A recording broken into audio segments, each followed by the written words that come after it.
अस्सलाम वालेकुम दोस्तों, क्या हाल है? उम्मीद करता हूँ आप सब ठीक ठाक होंगे, खुश होंगे, मज़े में होंगे। साले का खोपड़ी तोड़ साले। तो आज मैं आपके लिए काफ़ी अरसे बाद एक ब्रेक लेने के बाद मैं आज आपके लिए एक वीडियो लेके आया हूँ। आज की वीडियो में हम डिस्कस करेंगे कि इस बढ़ती हुई पेट्रोल प्राइसेस में हम अपनी गाड़ी से कैसे मैक्सिमम फ्यूल एवरेज ले सकते हैं। तो बेशक आपके पास कोई छोटी गाड़ी है, बड़ी गाड़ी है, मतलब कोई उससे कोई फ़र्क नहीं पड़ता।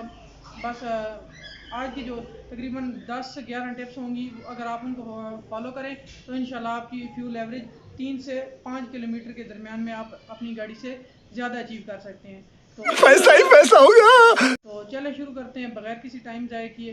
पहली अपनी जो टिप है उसकी तरफ चलते हैं, लेकिन उससे पहले अगर आपने अभी तक हमारा चैनल सब्सक्राइब नहीं किया तो काइंडली हमारे चैनल को ज़रूर सब्सक्राइब करें। हाँ ये कर लो पहले।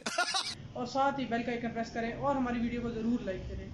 अगर किसी भी किस्म का कोई सवाल है तो आप हमसे कमेंट सेक्शन में पूछ सकते हैं। तो चलिए शुरू करते हैं। तो जो हमारी पहली टिप होगी वो होगी मेंटेनेंस के हवाले से। अब मेंटेनेंस में काफ़ी ऐसी चीज़ें हैं जिसको लोग निगलेक्ट कर देते हैं, जो कि काफ़ी ज़रूरी होती हैं। जिसमें सबसे पहले जिसकी मैं बात करूँगा वो है एयर फ़िल्टर। आप अपना एयर फ़िल्टर अगर गंदा है तो उसको साफ़ करा लें, किसी भी मैकेनिक से या सर्विस स्टेशन से जाके आप उसमें हवा मरवा सकते हैं। और अच्छा। अगर हसबे ज़रूरत आपका ज़्यादा गंदा है तो आप उसको चेंज भी कर सकते हैं। इतना महंगा नहीं होता, 500 से लेके 1500 तक आपको अच्छी क्वालिटी के एयर फ़िल्टर मिल जाते हैं। एयर फ़िल्टर चेंज करना इसलिए ज़रूरी होता है क्योंकि आपकी गाड़ी को जिस तरह पेट्रोल की ज़रूरत होती है उसी तरह हवा की भी ज़रूरत होती है। आपका जो गाड़ी का इंजन होता है वो हवा को भी उसी तरह बर्न करता है, जिसको बर्न करने से आपकी गाड़ी का इंजन एनर्जी जनरेट करता है, जिसकी वजह से आपकी गाड़ी चलती है या आपका इंजन पावर जनरेट करता है। तो अगर आपका एयर फिल्टर जो होगा वो क्लीन नहीं होगा, उसमें से डस्ट पार्टिकल्स अंदर जाएंगे तो उसकी वजह से डस्ट पार्टिकल्स भी बर्न होंगे, जिसकी वजह से मैक्सिमम आपका इंजन आउटपुट नहीं दे सकेगा। उसके बाद जो दूसरी चीज़ आ जाती है, ये पहले पॉइंट में ही हम मेंटेनेंस में डिस्कस कर रहे हैं, मैं आपको बताता चलूँ कि इसमें आप ऑयल फिल्टर भी चेंज कर सकते हैं, क्योंकि ऑयल फ़िल्टर जो होता है वो भी काफ़ी ज़रूरी होता है। जितना एयर फ़िल्टर ज़रूरी होता है उतना ही ऑयल फ़िल्टर ज़रूरी होता है, जिसको आप मोबाइल फ़िल्टर भी कह सकते हैं। उसके अलावा जो तीसरी चीज़ होगी मेंटेनेंस के अंदर वो होगी आपका स्पार्क प्लग्स। अगर प्लग इसलिए ज़रूरी होते हैं क्योंकि जो स्पार्क प्लग्स होते हैं वो स्पार्क जनरेट करते हैं, जिसकी वजह से आपका फ्यूल कम्प्लीटली बर्न होता है। तो अगर आपका स्पार्क प्लग्स ठीक नहीं होंगे तो आपका फ्यूल कम्प्लीटली बर्न नहीं होगा, जिसकी वजह से आप मैक्सिमम फ्यूल एवरेज ऑब्टेन नहीं कर सकेंगे। और जो चौथी चीज़ आ जाती है मेंटेनेंस के अंदर वो आ जाती है आपका जो आपका मोबाइल होता है जिसको ऑयल कहते हैं, वो किस तरह ज़रूरी होता है, क्योंकि जो आपकी कंपनी या आपकी जो गाड़ी होगी, जो भी गाड़ी होगी आपकी, लेट से अब जैसे ये कोरे खड़ी है तो इसका जो कंपनी वालों ने रिकमेंडेड ऑयल होगा यूज़ करना है, जो भी उसका लेट से नंबर होगा, जैसे कि 5W10 हो गया या 10W40 हो गया, जिस तरह भी वो आपको जो कंपनी रिकमेंड करेगी उस तरह ऑयल आपने यूज़ करना है। उसके बाद जो दूसरा पॉइंट आ जाता है वो हमारे पास आ जाता है फ्यूल इंजेक्टर्स या कार्बोरेटर्स की सफाई या क्लीनिंग। वो मैं आपको बता देता हूँ। अब जैसे कि ये गाड़ी हो गई, मेहरान हो गई, आल्टो हो गई। आल्टो की मैं बात कर रहा हूँ, सुजुकी आल्टो 1000 सीसी जो पुराने मॉडल आते थे। हम मालूम है तेरे बाप को मत सिखा चल। जो जो कार या कोई और भी गाड़ी हो, लेट से जो भी गाड़ी हो, मैं तो वैसे एग्जांपल के तौर पे इनका नाम ले रहा हूँ। जो कार्बोरेटर गाड़ी हैं आप उनकी कार्बोरेटर को सफाई करवा सकते हैं, और अगर आपको फ्यूल एवरेज अच्छी नहीं दे रही है। अब जिस तरह ये पुरानी गाड़ी हैं तो इनमें कार्बोरेटर सिस्टम आता था पेट्रोल के लिए, तो आप इनकी कार्बोरेटर की सफाई करा सकते हैं किसी भी मैकेनिक से। और इसके बाद जो आ जाती हैं हमारे पास EFI गाड़ियाँ, इलेक्ट्रिक फ्यूल इंजेक्शन वाली गाड़ियाँ, उनके आप जो फ्यूल इंजेक्टर्स होते हैं वो भी आप सफाई करवा सकते हैं किसी भी मैकेनिक से जाके। कई लोग कहते हैं जी कार्बोरेटर की सफाई हो जाती है लेकिन EFI वाली गाड़ियों की सफाई नहीं होती। ये बात बिल्कुल गलत है, ये बिल्कुल एक मिथ है।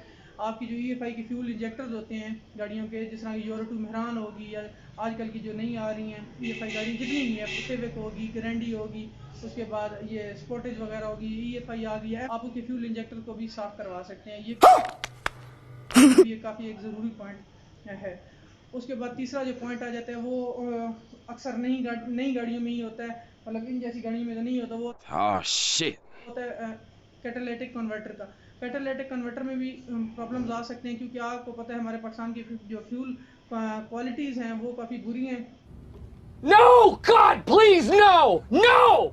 No! जो क्वालिटी है पाकिस्तानी पेट्रोल की, आप अगर नॉर्मल पेट्रोल डलवाते हैं तो उसमें कचरा वगैरह आ जाता है, जिसकी वजह से आपको मसला हो सकता है, कैटालाइटिक कन्वर्टर जाम हो सकता है, चोक हो सकता है, वो उसकी सफाई भी हो सकती है और हस्ब ज़रूरत उसको चेंज भी करवाना पड़ सकता है। या ख़ासकर गारंटी में मसला आया था 2000 जो 18 वाली 17 मॉडल था, उसमें कैटालाइटिक कन्वर्टर का काफ़ी मसला आ रहा था, काफ़ी लोगों को इश्यूज थे। तो उसका हल यही है कि आप उसको चेंज करा सकते हैं, इतना कॉस्टली नहीं है, तकरीबन 40 से 45 से 50 हज़ार वो देखा आपने लापरवाही का नतीजा है। मैटर करता है कि आपका कौन सा होगा, कौन सी गाड़ी होगी, उस हिसाब से आपका और उसको आपको कॉस्ट करेगा, और वो भी काफ़ी ज़रूरी चीज़ होती है। उसके बाद जो हमारा चौथा पॉइंट आ जाता है वो आपका आ जाता है ECU के हवाले से। ECU को हम आम जुबान में कंप्यूटर कहते हैं कि गाड़ी का कंप्यूटर का मसला आ गया है, तो वो आपके गाड़ी के डैशबोर्ड में लोकेटेड होता है, उसको भी रिफ़्रेश करवाना पड़ जाता है। वो एक सॉफ्टवेयर टाइप सिस्टम होता है। ECU का मतलब है इलेक्ट्रॉनिक कंट्रोल यूनिट, वो आपकी तमाम इलेक्ट्रॉनिक चीज़ों को कंट्रोल करता है जो गाड़ी है। अगर आपने सारी ट्यूनिंग वगैरह करवा ली है, spark plugs, air filter, oil filter वगैरह करा लिए, लेकिन फिर भी आपको अच्छी एवरेज नहीं मिल रही, तो आपको उसमें इशू आ सकते हैं। ECU का आप ECU भी किसी मैकेनिक से रिफ़्रेश करा सकते हैं, किसी इलेक्ट्रिकल मैकेनिक से, जो इलेक्ट्रीशियन होते हैं, वो आपको उसको उसकी सेटिंग रिफ़्रेश कर देगा, जिसकी वजह से आपको मतलब कि फ्यूल एवरेज भी अच्छी मिलेगी। और अगर आप गाड़ी में आपने सारी ट्यूनिंग वगैरह गाड़ी की करवाई है, स्पार्क प्लग्स वगैरह सब कुछ किया हुआ है, और उसके बाद भी आपको झटके महसूस हो रहे हैं या आपकी गाड़ी मिसिंग आ रही है, तो उसका मतलब आपकी ECU में थोड़ा सा इशू है, उसको आप जाके रिफ्रेश कराएंगे या रीसेट करवाएंगे। जो आपका पांचवा पॉइंट आ जाता है वो भी काफ़ी इंपॉर्टेंट है, tyres and suspension. Tyres and suspension में सबसे पहले बात कर लेते हैं टायर्स की। तो सबसे पहली बात होगी कि आपका टायर साइज़, टायर साइज़ भी आ जाता है और उसमें आपके रिम्स का भी आ जाता है। अगर एक कंपनी फिटेड गाड़ी है, उसमें आपको अलॉय रिम नहीं दिए जा रहे, स्टील रिम दिए जा रहे हैं, तो वो गाड़ी की जो कैलकुलेटेड फ्यूल एवरेज होगी, जो कंपनी क्लेम करती है, वो उसकी स्टील रिम्स के मुताबिक होगी। अगर आप उस पर अलॉय रिम लगाते हैं तो वो आपकी एवरेज वो वाली आप गेन नहीं कर सकते जो आपको कंपनी क्लेम कर रही है।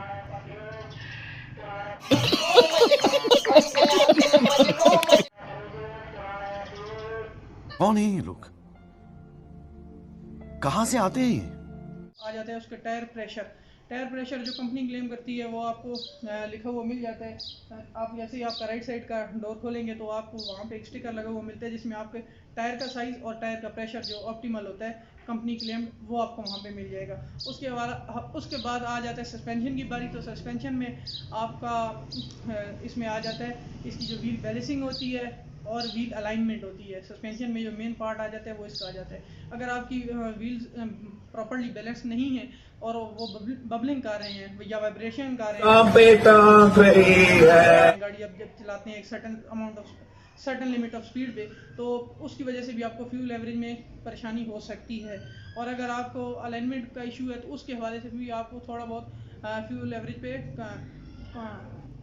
अबे जल्दी बोल, कल सुबह पनवेल निकलना। मसला आ सकता है। ये मसले बेशक छोटे हो सकते हैं, मतलब 0 पॉइंट समथिंग में आपको मसला होगा, लेकिन एक अगर आप इसको करेक्ट कर लेते हैं या इस चीज़ को ठीक कर लेते हैं, इस मसले को दूर कर लेते हैं, तो आपकी जो कंबाइंड फ्यूल एवरेज बनेगी वो तकरीबन 4 से 5 किलोमीटर तक बढ़ सकती है। हमारा छठा पॉइंट आ जाता है, वो आ जाता है गियर शिफ्टिंग के हवाले से। मतलब अगर आप मैनुअल गाड़ी चला रहे हैं, ये ज़्यादातर असर आपका मैनुअल गाड़ी में करेगा कि अगर आप ऐसे तो नहीं होता है। अगर आप ज़्यादा फ्यूल एवरेज गेन करना चाहते हैं तो आप ये देख लें कि 3000 से 3500 या मैक्सिमम 4000 RPM पे जैसे ही सुई जाएगी तो आपने गियर शिफ्ट कर लेना है। अब ऐसी गाड़ियाँ जैसे ये होगी, मेहरान होगी, जिनमें आपको RPM मीटर नहीं मिलता, तो उसमें आपको एक अंदाज़ा रहना चाहिए कि आप पहला गियर जैसे 10 की स्पीड पे चले या गाड़ी थोड़ी सी चलनी चाहिए, दूसरा शिफ्ट कर लें, और जैसे ही 20 पे जाए तो तीसरा, और जैसे ही 30 से 40 पे जाए तो आप चौथा शिफ्ट कर लें, और 60 से ऊपर आप पांचवा गियर शिफ्ट कर लें। मतलब जल्दी गियर शिफ्टिंग से भी आपको फ्यूल एवरेज में काफ़ी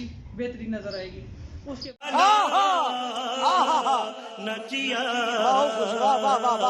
बाद जो हमारा सातवां पॉइंट आ जाता है वो आ जाता है हाई रेव करने में। को इजीली समझा देता हूँ कि अगर आप एक सर्टन अमाउंट ऑफ स्पीड पे जा रहे हैं, लेट से आप 100 की स्पीड पे जा रहे हैं और आपका पांचवा गियर एंगेज है, और आगे से आपको कोई रुकावट आ जाती है या कोई भी वजह होती है जिससे आपकी स्पीड स्लो हो जाती है, लेट से 60 या 70 या 65 यहाँ पे आपकी स्पीड आ जाती है, और आप उसके बाद आपकी रुकावट आगे से हट जाती है, आपने फिर दोबारा 100 पे जाना है, तो आप कोशिश करें कि आप अपने जो 5th गियर में है उसी में ही आप आहिस्ता आहिस्ता गाड़ी को रेस दें और गाड़ी को आगे बढ़ाएं, उससे आपको ये होगा कि आपकी जो स्पीड है वो आहिस्ते आहिस्ते इंक्रीज होगी।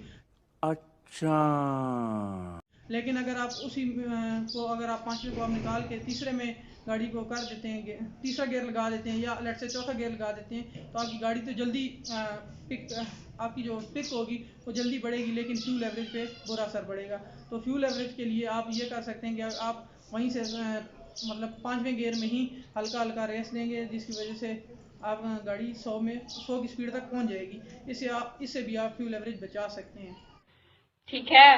तो उसके बाद 8वां पॉइंट आ जाता है, ये भी कई गाड़ियों में होता है और ये कई गाड़ियों में नहीं होता, ये आ जाता है इको मोड। अगर आपकी गाड़ी में इको मोड है तो आप इको मोड ऑन कर सकते हैं। अब जिन गाड़ियों में जैसे कि ये गाड़ियाँ हैं इनमें इको मोड नहीं है तो फिर उसमें ये पॉइंट किसी काम का नहीं है, लेकिन जिन गाड़ियों में इको मोड है उनमें आपको इको मोड ऑन करने की इको मोड बिल्कुल काम करता है और बिल्कुल एफिशिएंट है, आप उसको ज़रूर यूज़ किया करें। उसके बाद जो पॉइंट आ जाता है वो आ जाता है don't carry unusual things in your car. मतलब कि अब हम गाड़ी में कहीं सफ़र कर रहे हैं तो जो गैर ज़रूरी सामान है वो आप डिग्गी में, सीटों पे, डैशबोर्ड में बेशक छोटा से छोटा भी सामान हो वो आप कैरी ना करें। अब इसका ये मतलब नहीं है कि स्पेयर व्हील आप गाड़ी से निकाल लें, भाई वो ज़रूरी चीज़ें हैं वो गाड़ी में रखें। मस्त जोक मारा रे, ये हंस रहे हलकट हंस। और उसके अलावा अगर कोई आपने कहीं ट्रैवल किया था, कोई सामान बैग वगैरह गाड़ी में पड़ा है और अब आपको उसकी ज़रूरत नहीं है तो वो आप निकाल सकते हैं। तो इस तरह की चीज़ों से आपकी फ्यूल एवरेज बेटर हो सकती है। और जो हमारा सबसे लास्ट पॉइंट है और सबसे मेन पॉइंट है वो है एसी का। तो ये बात बता दूँ कि कई लोगों के ये मिथ बहुत फैली हुई है कि आप गाड़ी के शीशे खोल लेते हैं और एसी बंद रखते हैं तो आपकी गाड़ी ज़्यादा फ्यूल एवरेज देगी। ये मैं आपको बता दूँ कि ये 100% झूठ है। इसमें किसी किस्म की कोई सच्चाई नहीं है। हाँ, इसमें तब सच्चाई है कि अगर आपकी गाड़ी 40 से 50 किलोमीटर की स्पीड तक ही ट्रैवल करना है आपने, मतलब आपकी स्पीड 40 से 50 रहेगी तो आप शीशे खोल सकते हैं। मतलब आप किसी शहर में ट्रैवल कर रहे हैं तो ठीक है, फिर तो ठीक है। लेकिन अगर आप 50 या लेट से चले 55 से 60 की स्पीड से ऊपर अगर आप जा रहे हैं, लेट से ऑन हाईवे जा रहे हैं, तो फिर आप अगर शीशे खोलेंगे तो आपको उल्टा पड़ जाएगा फार्मूला उल्टा, आपकी फ्यूल एवरेज कम हो जाएगी, क्योंकि जो हवा होगी, हवा की वजह से फ्रिक्शन पैदा होगी गाड़ी के अंदर, जिसकी वजह से गाड़ी को ज़्यादा ज़ोर लगाना पड़ेगा आगे जाने के लिए, तो उससे भी आपकी फ्यूल एवरेज कम हो सकती है। उसके बाद एसी का एक और पॉइंट मैं आपको बता दूं कि अगर आपका एसी प्रॉपर सर्विस नहीं है, मतलब कि आपका एसी तो ऑन है लेकिन अंदर सही कूलिंग नहीं आ रही, तो जल्द से जल्द अपने एसी को सर्विस करवा लें। जो भी उसका मसला है, गैस का इशू है, कोई भी इशू है, लेट से कोई भी इशू है तो उसका हल करवा लें। उसकी वजह ये होगी क्योंकि जिस तरह हमारे घर के एसी होते हैं और गाड़ी के एसी ये बिल्कुल सिमिलर होता है। इन्होंने भी जो सेट किया होता है हमने अंदर टेम्परेचर, वो करने के बाद एसी ट्रिप कर जाता है, जिसकी वजह से फ्यूल एसी बंद हो जाता है और फ्यूल एवरेज बेहतर हो जाती है। तो अपना एसी जल्द से जल्द सर्विस करा लें। यही थी हमारी आज की कुछ टिप्स। उम्मीद करता हूँ आपको हमारी टिप्स अच्छी लगी होंगी। अगर हमारी टिप्स आपको ज़रा सी भी फ़ायदेमंद लगे तो काइंडली हमारे चैनल को ज़रूर सब्सक्राइब करें और साथ ही बेल का आइकन प्रेस करें। जल्दी हाजिर होऊंगा नई वीडियो लेके, तब तक के लिए अपने भाई को दीजिए इजाज़त। अल्लाह हाफ़िज़। भाई मजा आया। खत्म। Bye bye, tata, goodbye, गया।